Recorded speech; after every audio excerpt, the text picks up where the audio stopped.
give you, so you have an idea what we're going to touch tonight. We're going to go over road conditions in preparation to drive to Alaska.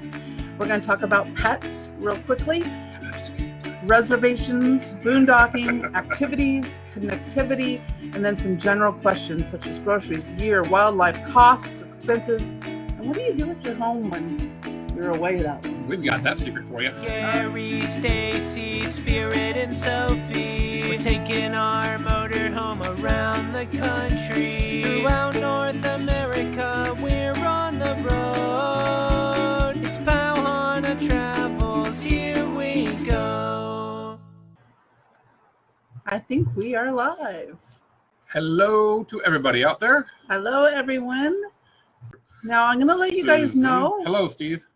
We have about an 8-second delay, and so we're not going to really focus on your questions until later, after we get through your actual questions that you submitted over the last 24 hours. Just that way it makes it a lot easier, because if we sit here and wait for 10-second delay. Yeah, it takes a lot of time.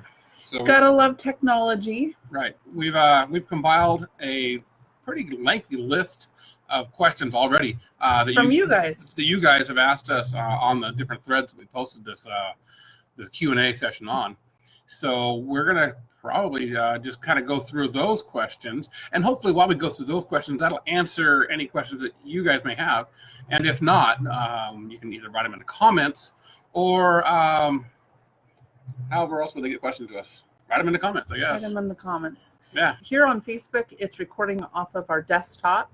And then we are also recording on our regular Canon camera, because later I want to rebroadcast this on YouTube, but I'm going to fill in over our lovely faces, pictures, videos, information, so you'll be able to see this as well as our YouTube audience in a different light. So.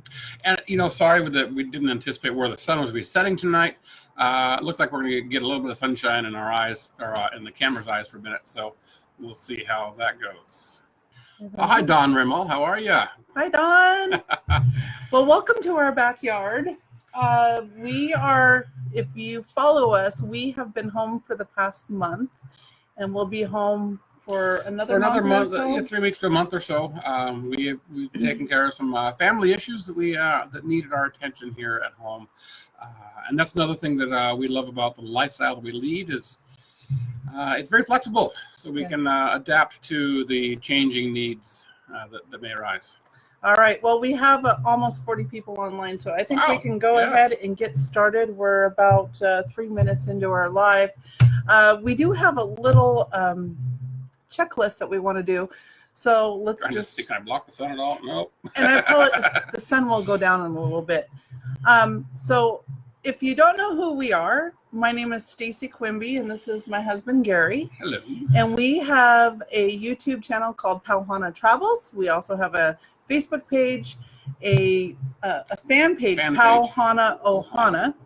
And then I have been moderating and operating the RVing to Alaska Facebook groups. They all have a year behind it. So 2017 was the first year we did this. We're in the middle of the 18 season. 19 and 20 are already up on Facebook. It's a little too soon to get 21 ramped up. It's too soon for 20, but people are planning, People are planning, and so we want to just make sure that we get those web domains, whatever, on Facebook hammered down. And, well, speaking of planning, that's kind of why we're here tonight, is to, again, answer some of your questions, to help you guys plan your travels and your routes a little bit easier, and to make traveling to Alaska more enjoyable for you. If you saw, I just hit them. I do also want to introduce our RVing to Alaska 2019 page. We have several moderators who have been fabulous. We've met them in person, mostly all of them up in Alaska last year when we traveled to Alaska.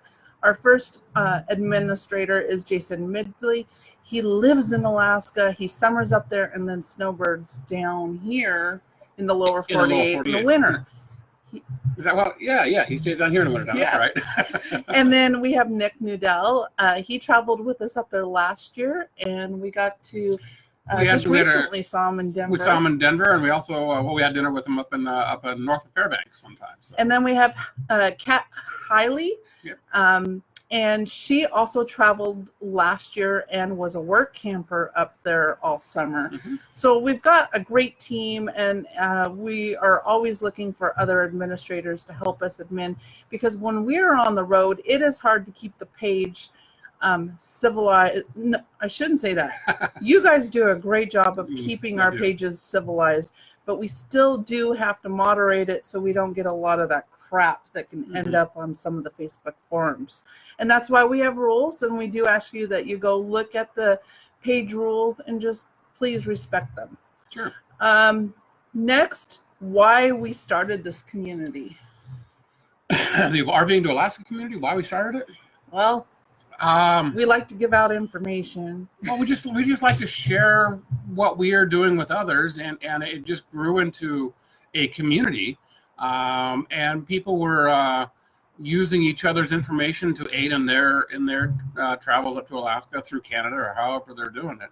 Yeah, last year's group we had over 1,000 people on the page, and I would say about 600 of us were actually traveling in Alaska, and we used this Facebook group to actually communicate with one another, give recommendations, give bad reviews if we come across something bad. Give great reviews, great places to stay. So if you sign on to any, like the 17 page or the 18 page, you can go back 2 seasons of travel and see what everyone's done, what they've seen.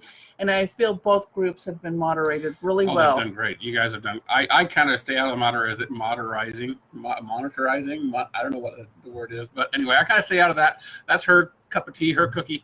I'm just the guy who drives and maintains and installs. And one thing I mention always, use that search function on the right-hand side or left-hand side of the page.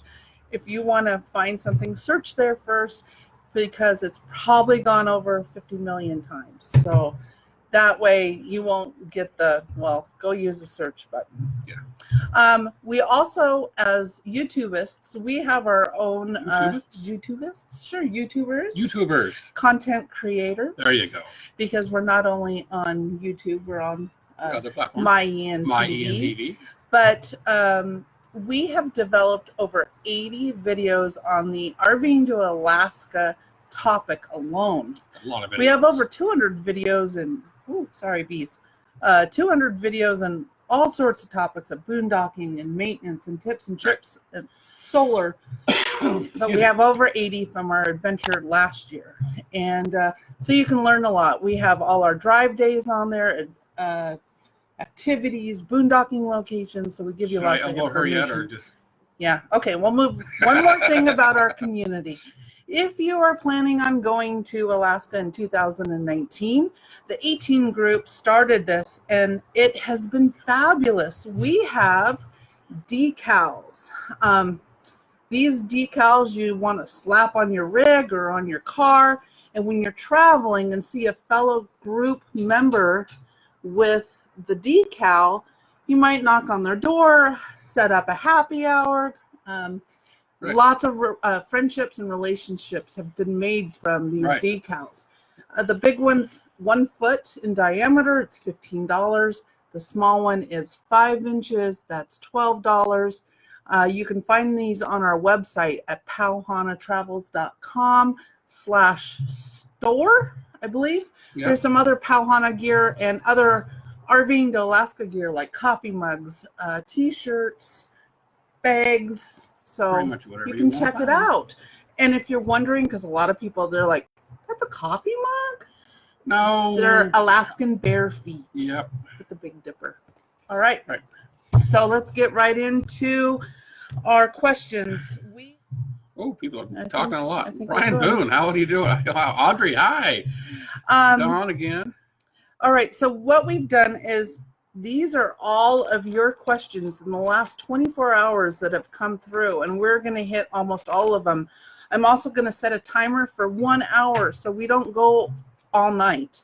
If we don't get through all of these, we're going to pick up where we left off, and we'll do this again next week, next Monday night, Yep. I think. Monday night, 6 p.m. Everything is okay. But to give you, so you have an idea what we're going to touch tonight, we're going to go over road conditions and preparation to drive to Alaska. We're going to talk about pets real quickly, reservations, boondocking, activities, connectivity, and then some general questions such as groceries, gear, wildlife, costs, expenses, and what do you do with your home when you're away that long? We've got that secret for you. All right, so we're going to start this off. Oh, here, I'll let you ask, and I'll set the timer. So we categorize these a little bit into a couple different groups, and we try to join the questions together as much as possible, just to kind of save time a little bit. But first question having to do with the Marine Highway and the ferry system. Mia DeCarlo and Janet Smith-Kohler asked the cost of the ferries and can they be avoided? And then also there's another added question, size and length restrictions on the ferries. And if you flip that upside down, you know, the cost of the ferry is such a varied amount. I mean, it's going to be dependent on the size of your tow vehicle, the size of your rig, the size of everything. So I shouldn't tap on the table because that makes a lot of noise, I guess. So anyway, I can't say an exact price for the marine ferry. So you need to go to www.state.ak/ No, it's dot.state. Here, let's go like that. Can you see that? Well, and we'll put that up on the YouTube channel as well when we post this. But you need to go to the Alaska Ferry System and get the prices from them directly. As far as restrictions and lengths, I really don't believe there is much of a restriction on length. Now, on our travels, we did go up through Top of the World in Dawson City, where there was a ferry we did have to take over. Mm-hmm. We had no problem at 60 feet long with our Class A and our truck connected to us. We did not need to unhook. We had plenty of room to get on the ferry and get off. And I believe there was even someone behind us. And that was separate from that ferry was separate from the Alaska Highway, the Alaska Water. It was a Yukon. It was a Yukon ferry. And it was free. But yeah, I don't think there's really many restrictions on those. Debbie Sue says, I'm a nervous driver on roads, that there are many twists and turns and mountains roads with big drop-offs. Is there any of that kind of driving on your way up to Alaska? Yes, there are. You go through quite a few different mountainous areas. But the mountains aren't, if you're thinking like Colorado, it's not like that. It wasn't difficult at all. And, you know, you shouldn't be in a hurry on your drive up to Alaska, so you should be able to enjoy the beauty and the scenery that you see. So my suggestion is maybe just keep your speeds down a little bit to a very comfortable pace. And we didn't have any areas where you wanted to get out. No, that has happened. It was actually a very easy, tolerable drive. I hope that answers the question for you. Maria Stevens asks, I've seen some remarks that roads are good, but others say it's not. Would like more info about the roads. You know, the condition of any road is up to the driver's interpretation. One road could be good to one road could be bad to another. I would say that there was several patches of gravel, several patches of areas of construction. Overall, they were considering what Alaska and northern BC and Yukon is and where they are in the world. I would consider those roads to be in pretty decent shape. I would also like to add that if you've driven some of the byways of the lower 48, like through Montana, Wyoming, Oklahoma Panhandle some of the was worst roads. Worse than Alaska. So if you get off the interstate and do the highway system, you're gonna find Alaska roads very comparable. Yep. Little patches of dirt. The one road that everyone talks about every year is the Tote Cutoff. Tote Cutoff, and you know, last year we did take the Tote Cutoff on our way out towards the end of the season, and there were some bad spots. Yeah, we broke a window. We broke a window in the back window, but the four-wheeler rolled into it. So don't let it scare you. You know, if you're concerned about it, just go a little bit slower. Everybody does it, so don't worry. Okay, Nancy Tordai, and if I hack your name, I'm sorry. She has a Class C that she lives in, so she's a full-timer. Good. And I got to thinking maybe I should tow a small trailer with my Jeep or buy a used Class B to save wear and tear on my Class C. What do you think? Thoughts? I think you would have better money spent if you stay in your Class C that you have and you tow your small car with it. I think that would be your better option. And just know that you need to be cautious on some of the roads. The frost heaves aren't going to kill you. You just be aware that they're out there and be aware of the notifications of a possible frost heave. They do a pretty good job of putting little flags or orange markers. Not too difficult. But yeah, I think I'd save your money and for the excursions and some other fun stuff to do while you're in Alaska. I'd also have to add Kathy Carr, former president of Escapees. Last summer, they bought a fifth wheel to take rather than their Class A. And I remember her telling me she really missed her regular home, her Class A, and probably had they to do it over again, they would have just stayed in their normal rig. Believe Bud and Kathy both said if they were to do it again, they would take their rig up there, their regular rig. All right. You want to answer Jim's question? Yes, Jim Prom. When is the best month to go? Well, obviously, summertime is the best time to go. Wintertime's kind of cold. Really. But no, seriously, it also depends on where you are going to be in what specific month. June and July in the Kenai Peninsula is kind of rainy and cold. But June and July in the interior near Delta Junction can be in the 90s. So it really depends on where you're at. There is a lot of climate change as you progress north through the state. Fairbanks has pretty good weather for the most part through all the summer, fairly dry. But the further down south you go, the more wet it gets. So it really depends on where you're going to be that particular month. So it's a hard question to ask. Last summer, when we entered, we went north first and then south, and it worked out. We missed a lot of the rainy weather, but with that, we missed the rainy season on the Kenai, so we also missed we missed some of the big fishing on the Kenai too in the rivers. It's earlier when we were there. We were down there during fishing season. I guess during the last run we were down there, yeah. So Tommy Smallwood, he asks, what is the earliest that can be driven on the Alaska Highway from the lower 48? Well, the Alaska Highway is maintained 12 months of the year. We know from last year's experience, we left, we crossed into Canada on May 15th, and all of the roads were bare and dry at that time. Nick Nudell did go up about a month prior to that and did run into some snow through BC. And I believe up in Alaska in a couple places too. Both our administrators, not Jason, he was already up there. Nick and Catherine Cat went up in April, and they both experienced snow, but they handled it fine. Yeah. You just got to run your heater more. Okay, Paula James Bostick. How late is leaving Alaska too late, and how late is it too late in BC? They plan to leave Fairbanks September 6th. Or 9th. So one thing about BC, I believe, now don't quote me on this, you'll have to check their websites. But I believe from October 1st on through the winter, you're required to carry chains with you anytime traveling through British Columbia. And that's just a smart idea.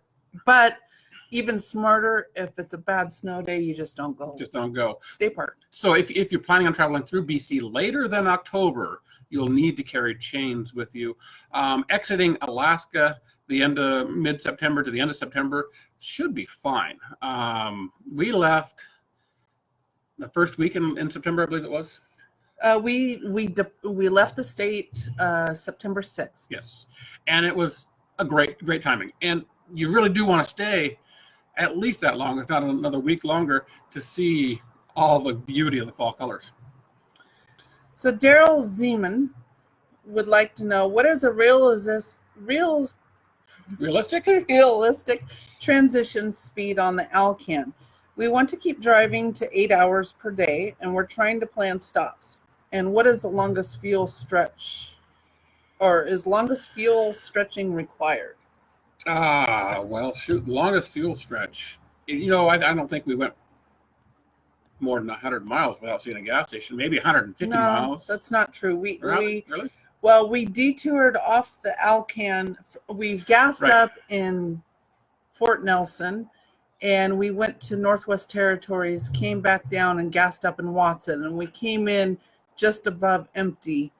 But that's because we took a 200-mile detour. Yeah, that was a big detour on our own call. There's enough spacing in the cities, the larger towns, to find fuel at a reasonable rate. Mm-hmm. There are tons of little fuel stops at lodges and roadhouses where you're gonna pay. You'll pay a little bit more.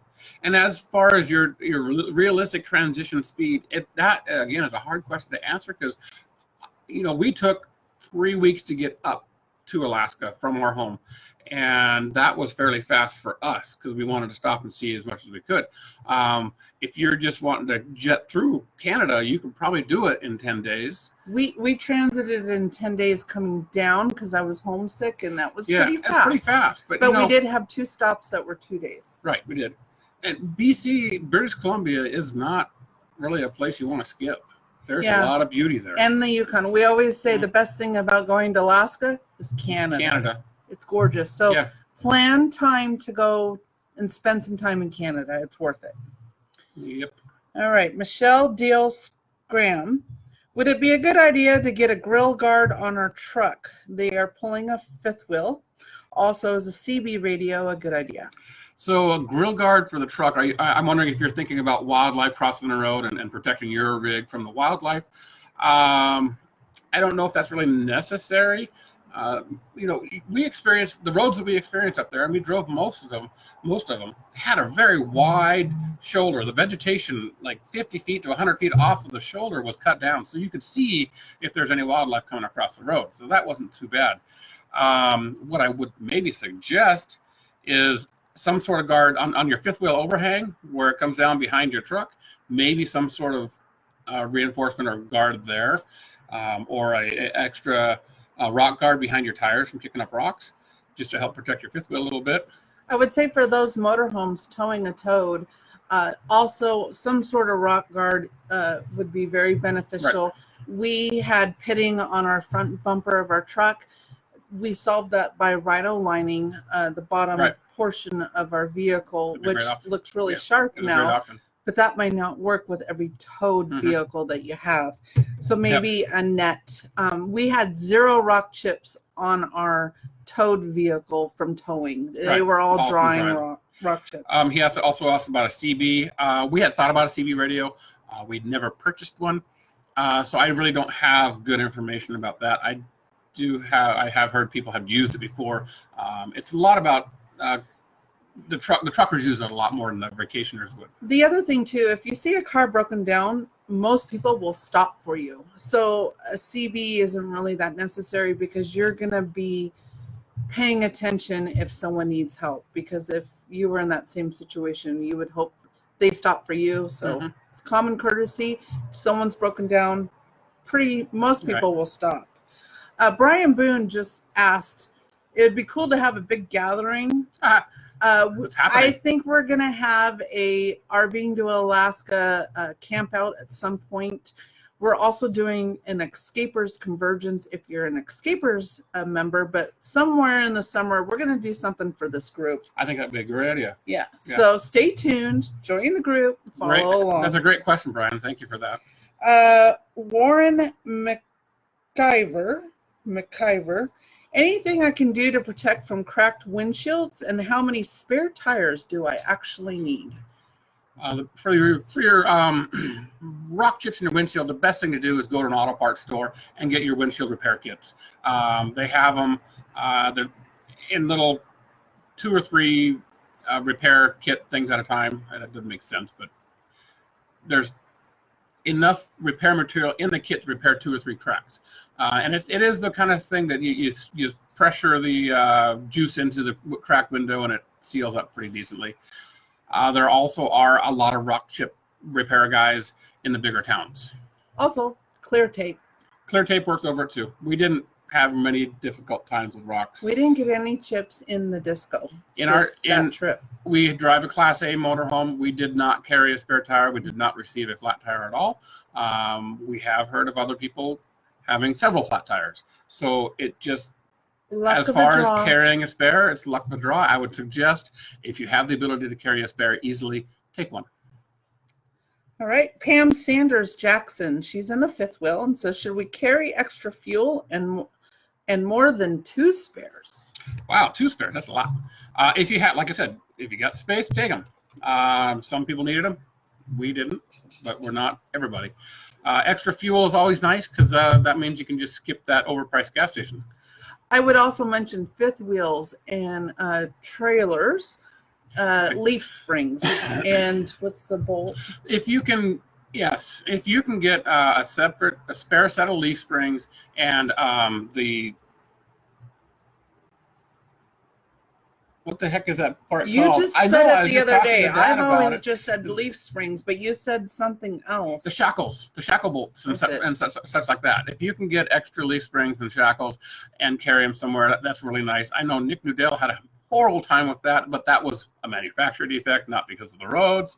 But it might save you a little headache because I know there are a couple shackles that were busted and a couple leaf springs that were broke. And I'll let you know that a lot of the towns, so like Fort Nelson, Dawson Creek, Whitehorse, Tok not so much, Anchorage, Fairbanks, you're going to find RV repair facilities that can get you the parts that you need if necessary.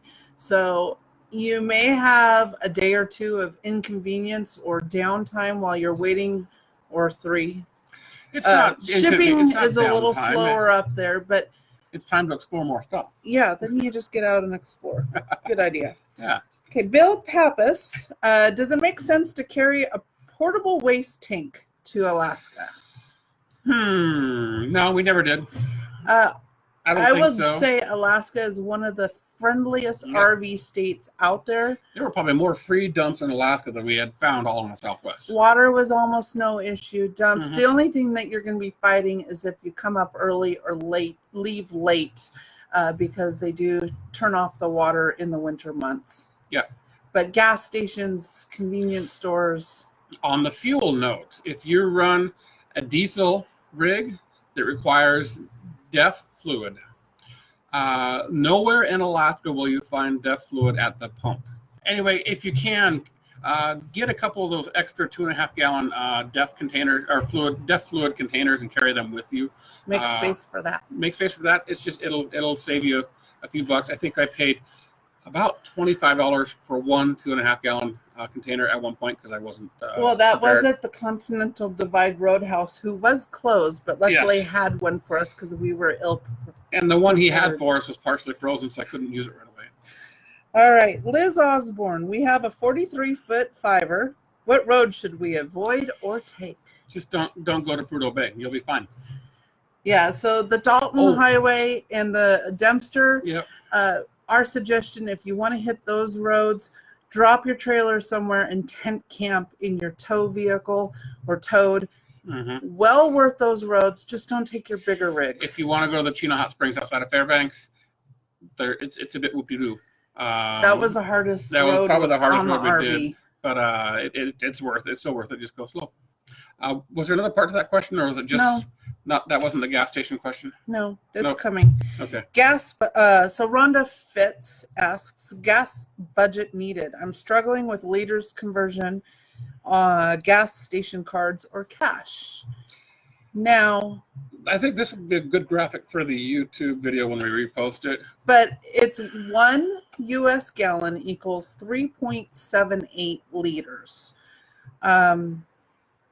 So basically, I just did a quick conversion. Our Class A has a 100-gallon tank. So if we had to fill it up, it'd be 378 liters. Yep.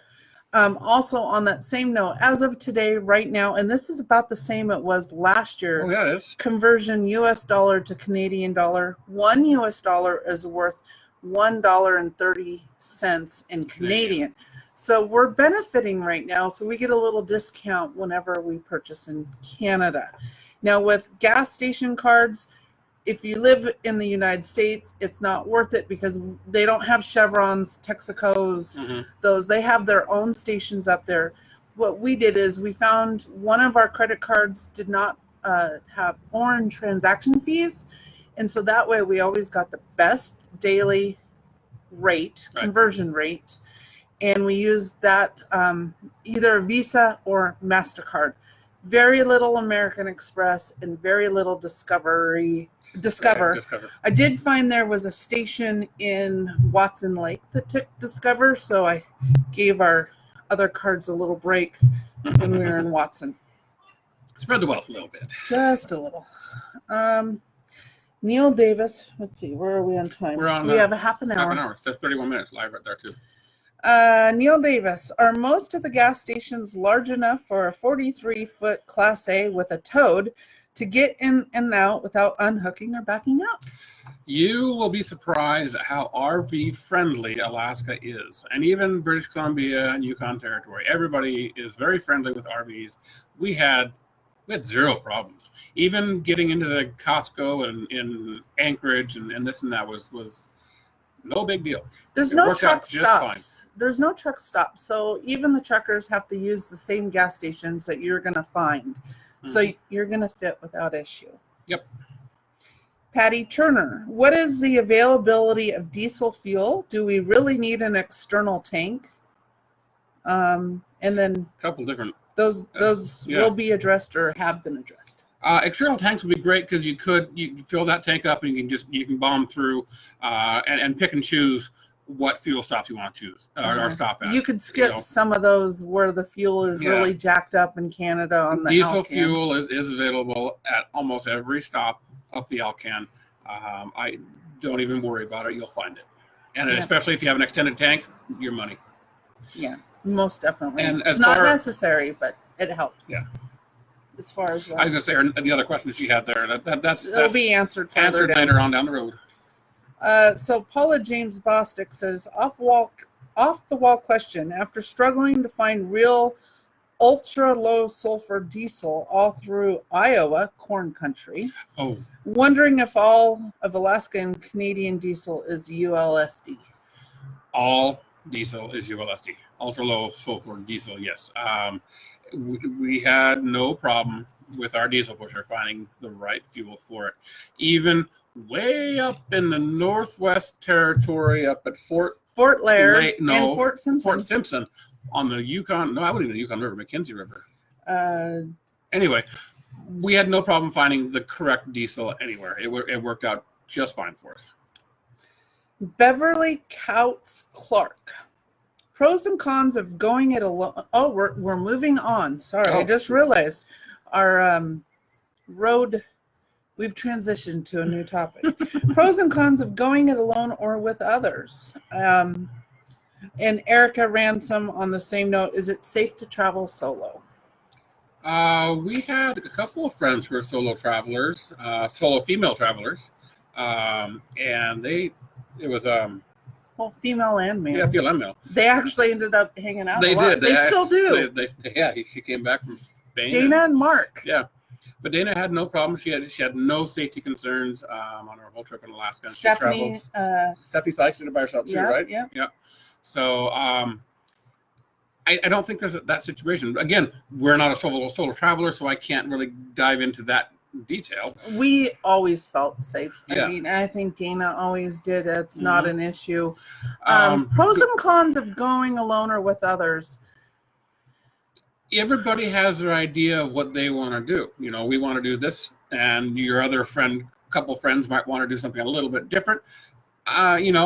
We traveled with our good friends Brock and Janine, and what we said is we're traveling loosely with them. Right. We would always usually be within 100 miles of one another, but we weren't parked together hardly at all. Only a few times over the whole summer.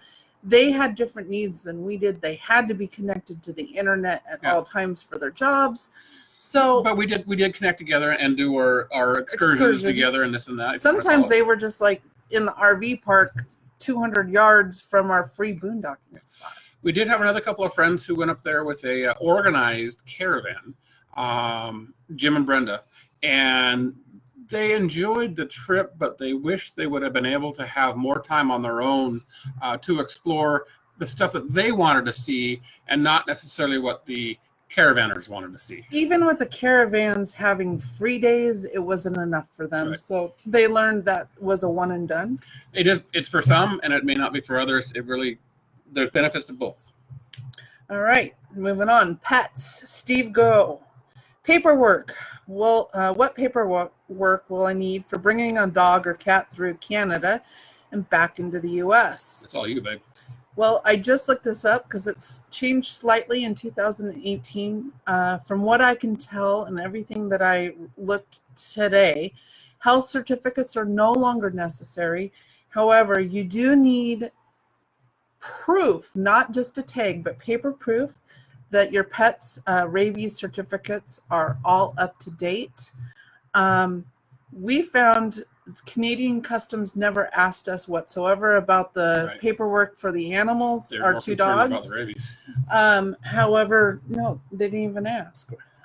But U.S. Border Patrol up on top of the world actually wanted to see both of our dogs' certificates and to see that they had been to a vet recently.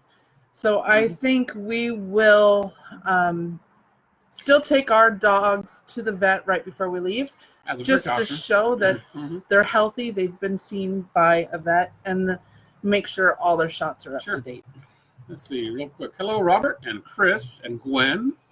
Welcome to the show. Those are all familiar names. Yes, they are. I see Jason made it online, one of our moderators. He's been there a little bit. Robert says hello from Bob. Where's Bob, Robert? I don't know. Okay, moving on. Reservations. Craig Garvey. How difficult is it to travel to Alaska with no campground reservations? That's what we did. Well, no, I take that back. We had two reservations. We had one for Teklanika inside Denali National Park, and our second one was when we hosted the Convergence on the Kenai Peninsula at Summit Lake, right? Yes. In the middle of the Kenai. In the middle of the Kenai Moose Pass.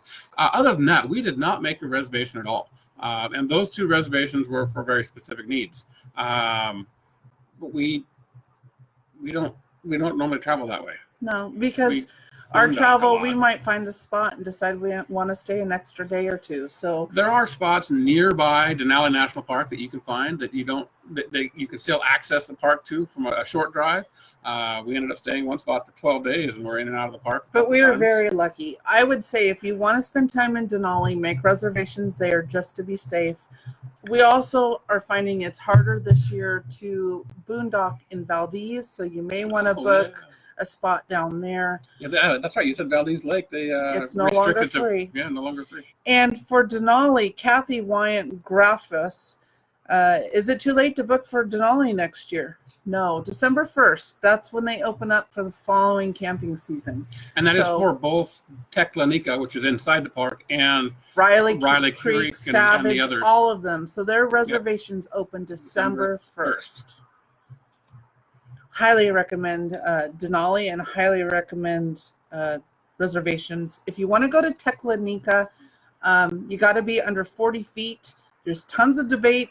If you are over 40 with your towing vehicle, just stay outside at a normal park. Our good friends Nate and Marissa with Less Junk, More Journey, they got turned back around because their truck and their trailer was over 40 feet. However, we left our Toad at the overflow parking lot in Riley Creek and drove our 38-foot motorhome all the way up there. Not everybody can do that, though, because they need their Toad. Yeah. Jan Goodwater, I'm wondering about making reservations for camping and attractions. Any places you made them and didn't need them or didn't think you needed them but should have? As we just said, Valdez, I think in the future, if we were to go down there, we would book reservations. Yep. For attractions, I think really the only thing you need to book in advance is fishing charters. And I don't even really know how far in advance you need to book those. Probably just a week or two, maybe a month. I'm not sure. We only fished once, and we did that with our friends Ben and Rebecca with his and hers vlogs. Yeah.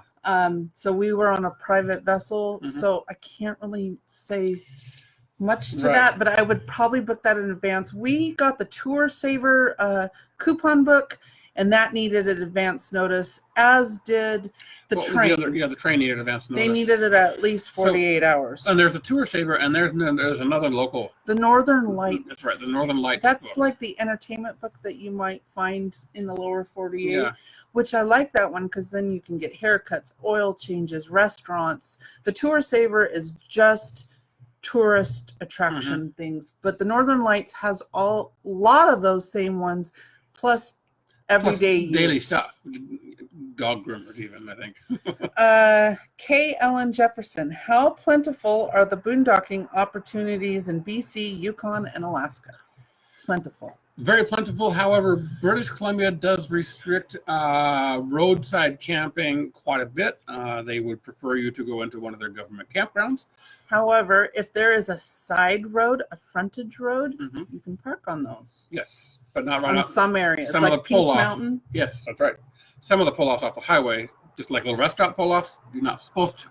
Now, but people do. On our webpage, pauhanatravels.com, we have a RVing to Alaska route guide. You can sign up for that. All you have to do is enter your email, and in your inbox almost instantly you're going to get 2 emails from us. One for thanking you for signing up. The second one will be the route guide. Usually that route guide ends up in your junk mail promotions folder. If it's Gmail, spam, it's MailChimp. I don't know why it goes there, but a lot of people can't find it, but search for it.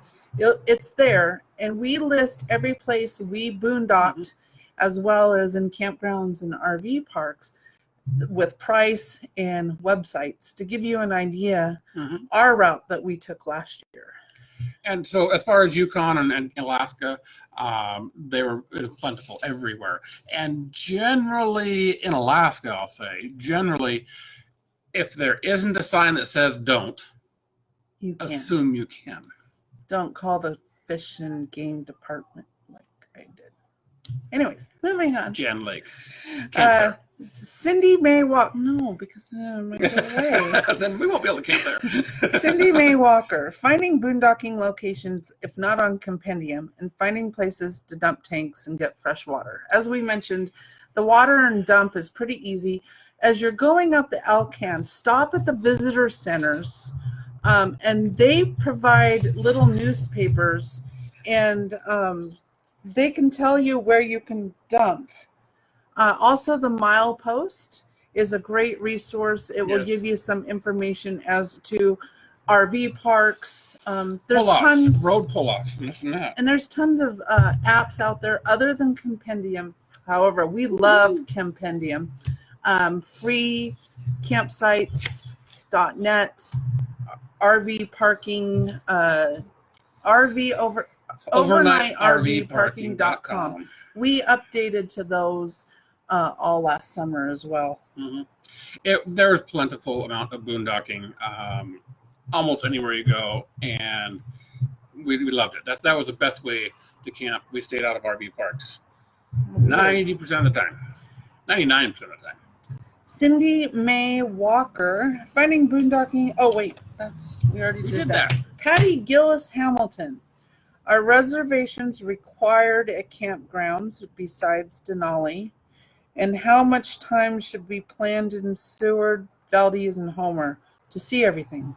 Again, they're not required, but it's also up to your traveling style. If you need to have that, oh my God, I don't know where I'm going to be tomorrow night or tonight or in 1 hour, then maybe that's a good idea.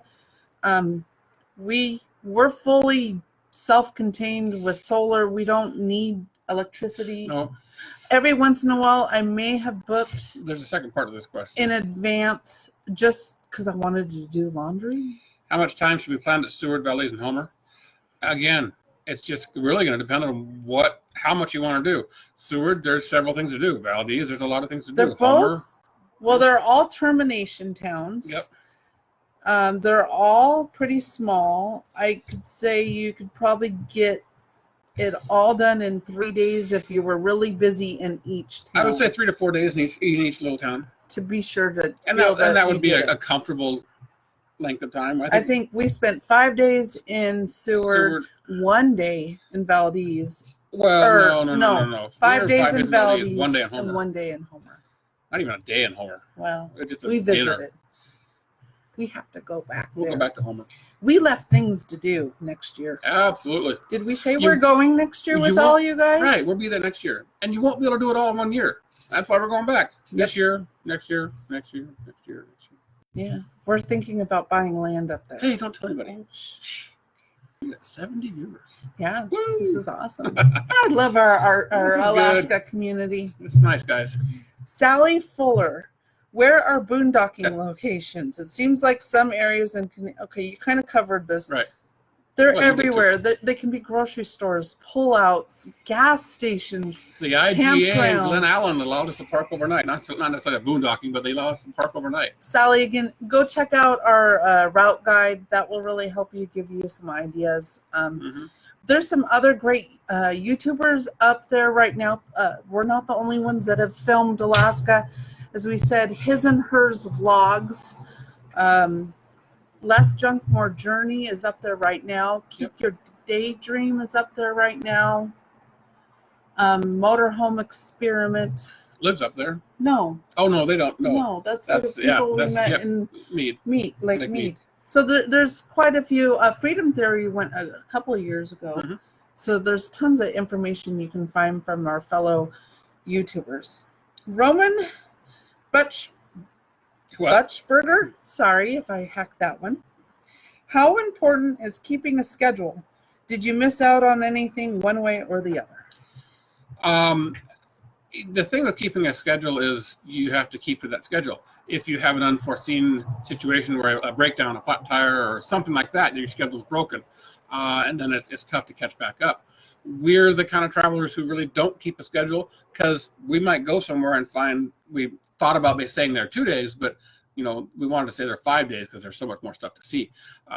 So we like the fact that we really don't have a schedule because we can take those, either take a down day or take a couple more days to see more stuff. We had many down days. They're needed. When you're on the road that long, they're needed. LaDonna wins. How far in advance will we need to make reservations if we want to stay in an RV park at times? Depends on location. Depends on the RV park. That too. We stayed 18 nights in the RV parks, I think, last summer. Out of 92.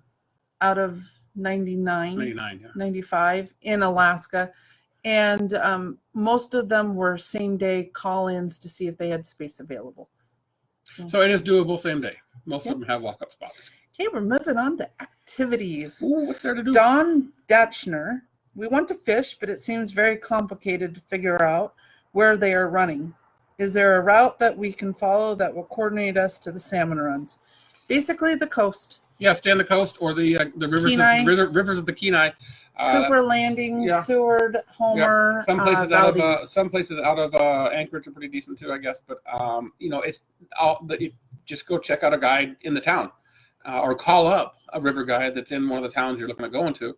While you're planning the trip now, call them up now and say, hey, when are the fish running? I believe they have us run early, like early June, and then right about now the Kenai is hitting. They're finishing up. They're done. No. Anyway, I'm not sure on all the runs. July, for sure. June Amer, is it worth the drive all the way to Dead Horse? We would really like to see the musk oxen in their natural habitat. It was really awesome to see the musk oxen, and it was an amazing drive up there. Do not take a motorhome. Do not take a Class C or a trailer or a fifth wheel. If you have a truck camper, that'd be great. If you have the ability to bring a tent with you on a drive up there. We did see some smaller Class Cs that made it. One thing, if you're on the Dalton or the Dempster, but particularly the Dalton because of the semis, if you see a semi coming, you slow down, you move over. Even if you're in a car, show them the respect and they will show you respect and less chance of a rock chip hitting your windshield. The Dalton Highway is a busy road. Be careful of what you take up there. I will say we saw tons of caribou. The only thing is, yes, the musk oxen are up there, but the north North slope of the Brooks Range. It's huge, so you're very lucky if they happen to be grazing right by the road. We lucked out; they were right there. We saw a herd of over 100 musk oxen. It's a hard word to say. They're enormous, right? And when we were up there, they had their calves, their babies. Yeah.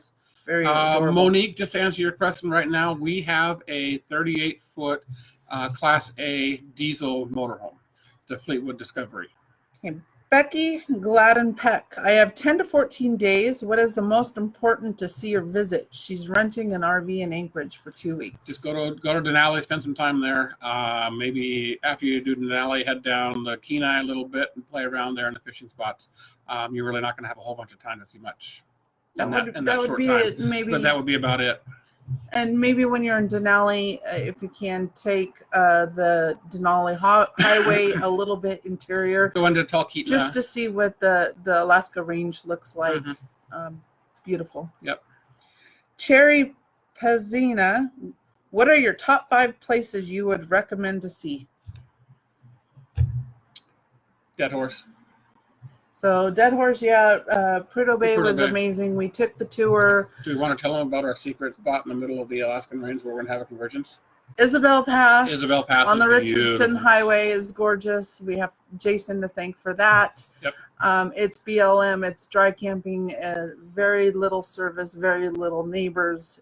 Up on the Moose Pass area, up on the Kenai was really pretty. It's up in the mountains a little bit.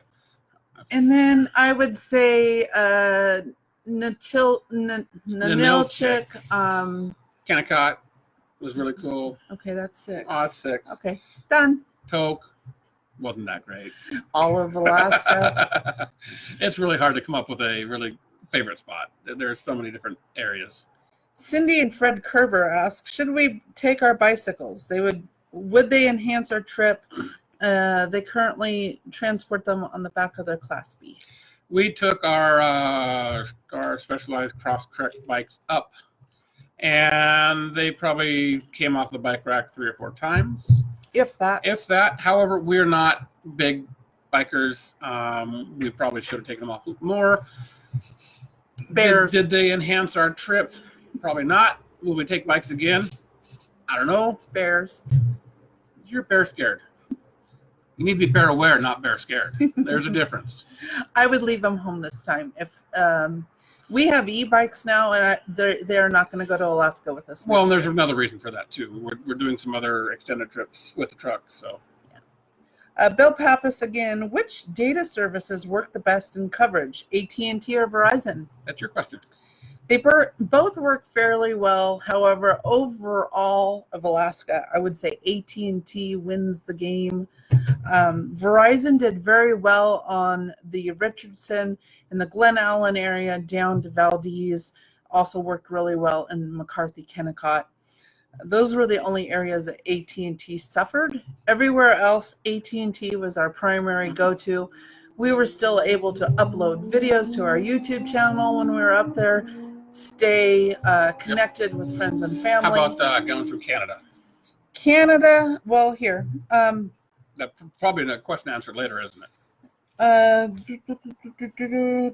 Yeah. So we use these little jet packs. These are data only. They're not phone, because your phone plans are going to throttle you when you're traveling through Canada. You're going to get a half a gig a day? Yeah, half a gig a day allowed on your phone plan. And that goes quick. Mm-hmm. A couple photos and boom, you're throttled until midnight. Right. If you go to our website, pauhanatravels.com, I'll put that down below. This is Facebook. I can't put extra graphics down here. It will be on our YouTube video when this goes up later on. But if you go to pauhanatravels.com/get connected, you can learn about data plans that we have available through AT&T, unlimited, unthrottled. Love it. And my provider has a international plan that when you're just traveling through Canada, you can get connected with a different SIM card so you can have coverage. Next year will be our first year using that. So I'll know more next year, but that is our plan to stay better connected T-Mobile did work in Canada. However, I have since learned to believe they throttle now to the half a gig a day, just like the other big boys. But AT&T, if I had to only take one, that would be my choice. Right. Rochelle Tico, staying connected. Do you find that Wi-Fi boosters and cell phone boosters are worth it? Wi-Fi boosters, not so much, because what's the sense in boosting a public network that's already overloaded? However, a cell booster worked out very well. Yes. Yes, we love our WeBoost. WeBoost has treated us great. We've been able to go from 1X to a couple bars LTE, which makes it usable. Yep. So yeah, they're a little spendy, but worth it. And we do have a Amazon shop. It's amazon.com/shop//Pau Hana Travels. What? And you'll see all the gear that we use, and the WeBoost is on that Amazon shop. Steve, I know we've been friends for a long time. Wadsworth. Which satellite communications work and which don't? Satellite TV, radio, GPS. GPS worked everywhere. GPS worked great. Even on the Dalton. XM or Sirius Radio, actually for us, got us to Fairbanks. And that's only because I installed a marine quality antenna on top of our roof. As far as satellite TV, we didn't even try because we were too far north. The satellites were all over Texas, and we just couldn't see them. So we didn't try. In Alaska, they use the big dishes, and I just don't think an RV dish would. Now, prove me wrong. Right. We just figured other ways using our unlimited data pack to use Netflix, Hulu. The other thing is, you're in Alaska. Why are you watching TV? Go out and see it. That's true, too. Robert Ide. What is the percent in time when one can get cell service while traveling? I would say 75%. Yeah, you had a day here or there with no service. I think the Cass Air highway. Right, the Cass Air was zero. So maybe 65% then. And the Alcan in all your bigger cities. So like Fort Nelson, Watson Lake. You don't need to name them all. The bigger dotted cities, not the little dots, you're going to find cell signals. So you can always stop, make your phone calls, see what's going on, check your email. All the visitor centers have free Wi-Fi too, but they're pretty slow.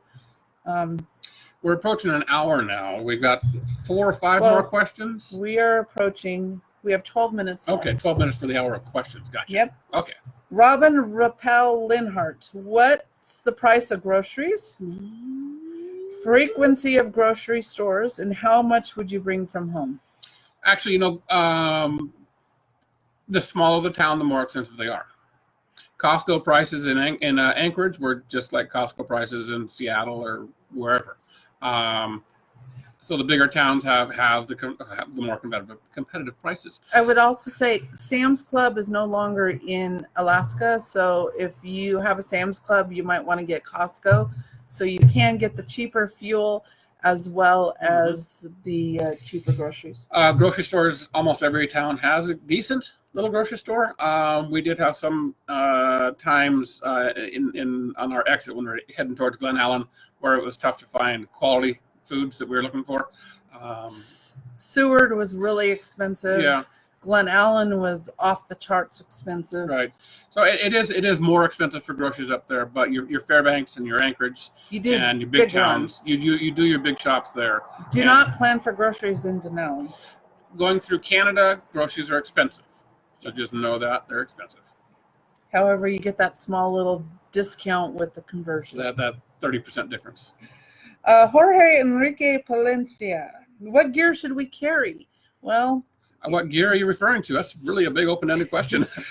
We do have a top 10 list on our website, pauhanatravels.com. I'll put it in the comments here, and it's just items like bear bells, the milepost. Right. Gore-Tex or really good quality rain gear, because that happens. Warm clothes and warm weather clothes. Yeah. We experienced 4 seasons while we're there for 3 months. Don't take summer clothes. Yep. Take everything. Take everything. Mandy Winland. What's that middle name? I'm not even going to. Opdyke? Sure. Mosquitoes. Woo. How bad and how long? And is it safe to travel with a small dog and safely get her out for daily walks? Where is my small dog? Sophie, come here. She didn't. Sophie was not ever eagle bait, so that was good. She's a 4-pound Yorkie. We had no problem. She was on leash a lot, so This is Sophie. if she did get picked We're up, having bad hair day. yeah, she was on leash, so she was able to be reined in. Mosquitoes, About as big as her. some of them. We only had a mosquito problem on the North Shore. North Slope. North Shore, Chena Lakes. Chena Lakes was a little outside of buggy. Fairbanks. Our North Pole was pretty buggy. At times in Summit Lake was pretty bad.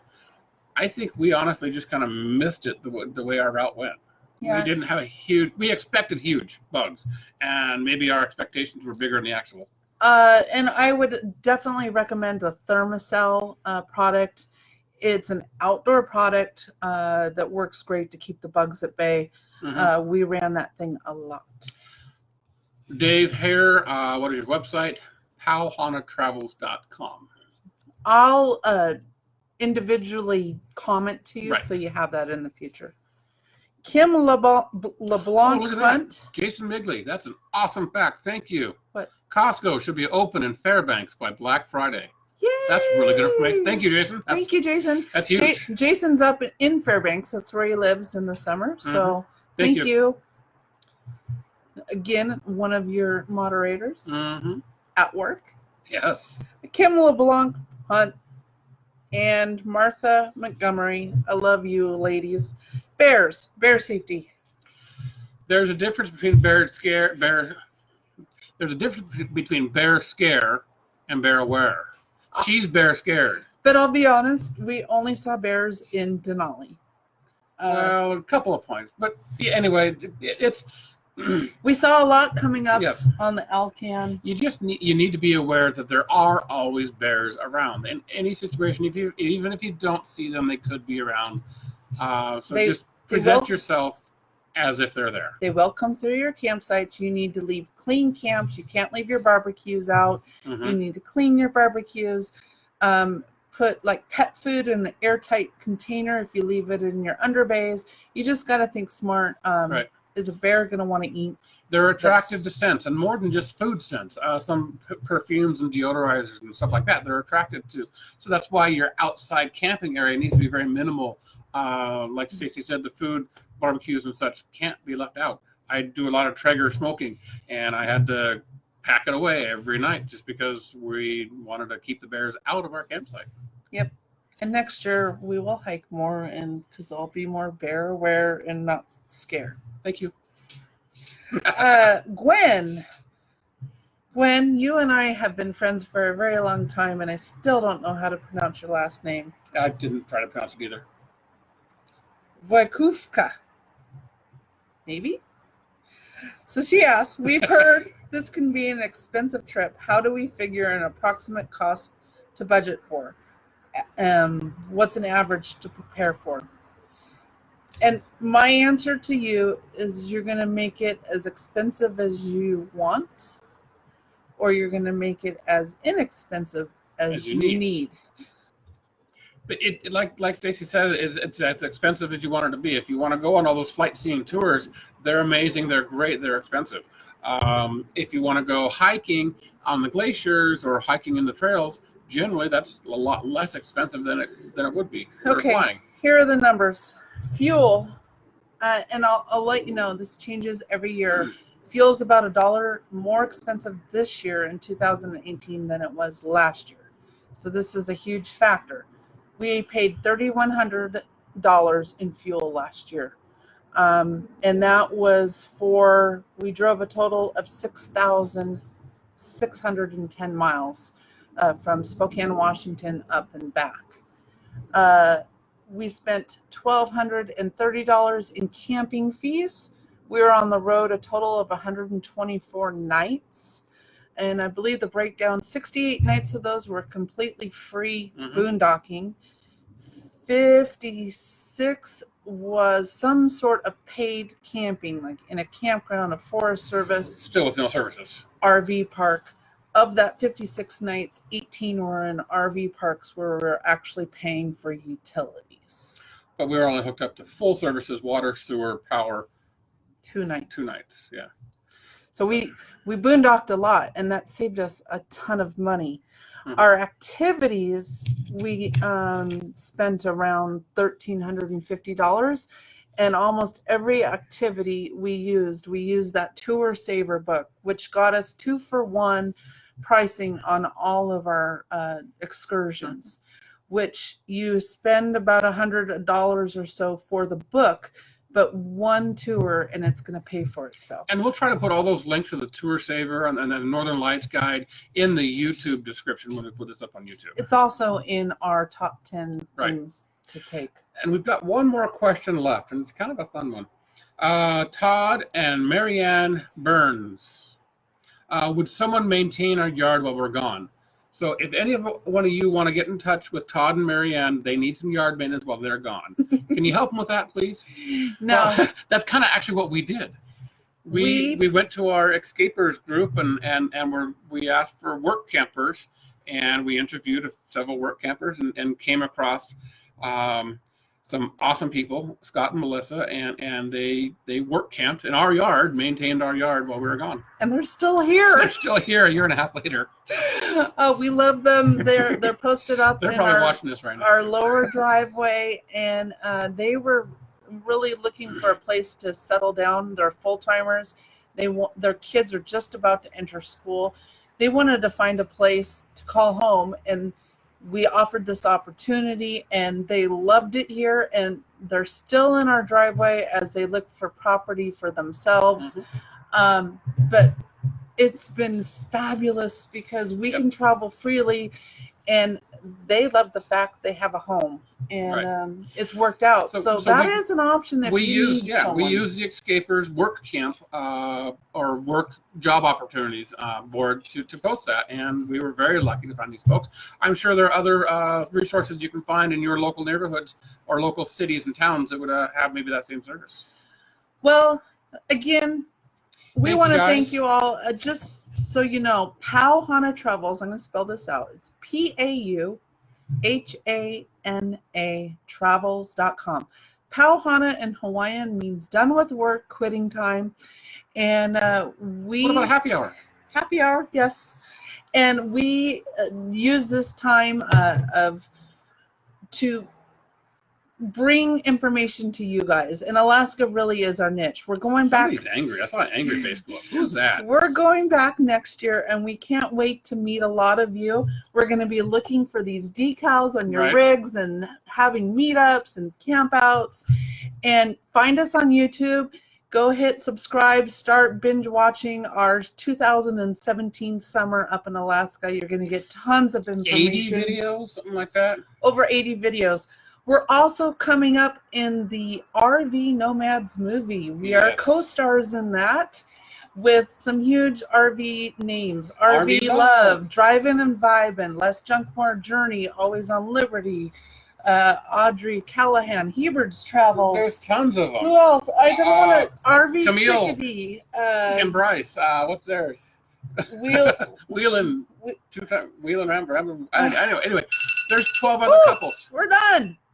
But we just want to thank you guys. Hit done. Oh yeah, stop. Check out RV Nomads. RV Nomads. The movie's coming out in October at the world premiere of Nomad Fest. And we aren't really producing a lot of videos right now because we are home for family. But when we get back on the road, we're going to start producing more videos for you all.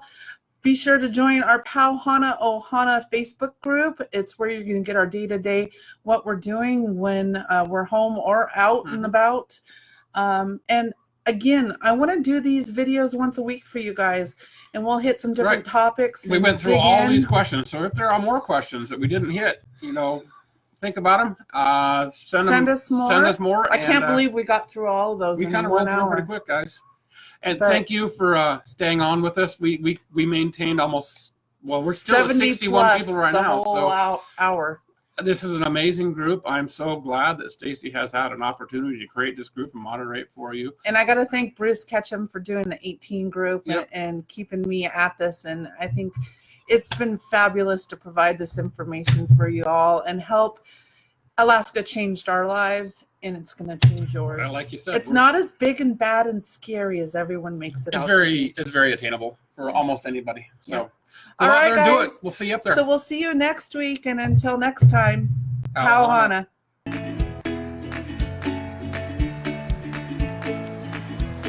As always, if you like this video, please give us a thumbs up down below. Leave us a comment and subscribe to the channel if you haven't done so already. We thank you for watching. Until next time, Pau Hana.